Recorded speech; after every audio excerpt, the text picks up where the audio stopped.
नमस्कार बीबी न्यूज गुजरात में हूं सुभाष आपનું સ્વાગત કરું છું। बड़ी बड़ी बातें और वड़ा पाव खाते नाम बड़े और दर्शन छोटे आ बधी कहेवतो તમે ક્યાંક ને ક્યાંક સાંભળી જશે। ટૂંકમાં આ કહેવતનો અર્થ એ થાય કે કોઈ વ્યક્તિ કે વસ્તુનું નામ અને પ્રતિષ્ઠા ખૂબ મોટા હોય પણ એમના કર્મ એવા સામે આવે કે બધું પોકળ દેખાય।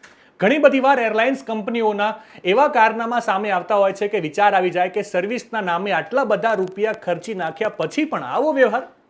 ક્યારેક યાત્રીઓના સામાન ગાયબ થઈ જાય, ક્યારેક સામાનને નુકસાન થઈ જાય, ફ્લાઇટ મોડી હોય તો કલાકો સુધી રાહ જોડાવે પણ ના તો યોગ્ય જવાબ આપે ના તો કોઈ વ્યવસ્થા થાય।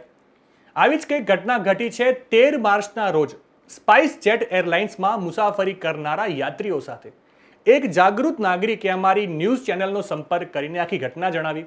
ઘટનાની વિગતો કંઈક એવી છે કે સ્પાઇસ જેટની એક ફ્લાઇટ સાંજે 7 વાગે આજુબાજુ દુબઈથી અમદાવાદ આવી રહી હતી। આ ફ્લાઇટમાં પેસેન્જરોને જમવા માટે રાત્રે 10 વાગે આજુબાજુ પૌવા આપવામાં આવ્યા હતા। એ દરમિયાન એક જાગૃત નાગરિકે પૌવા જે ડબ્બામાં આપવામાં આવ્યા હતા એનું લેબલ ચેક કરતા ખબર પડી કે પૌવા તો એક્સપાયરી ડેટવાળા છે।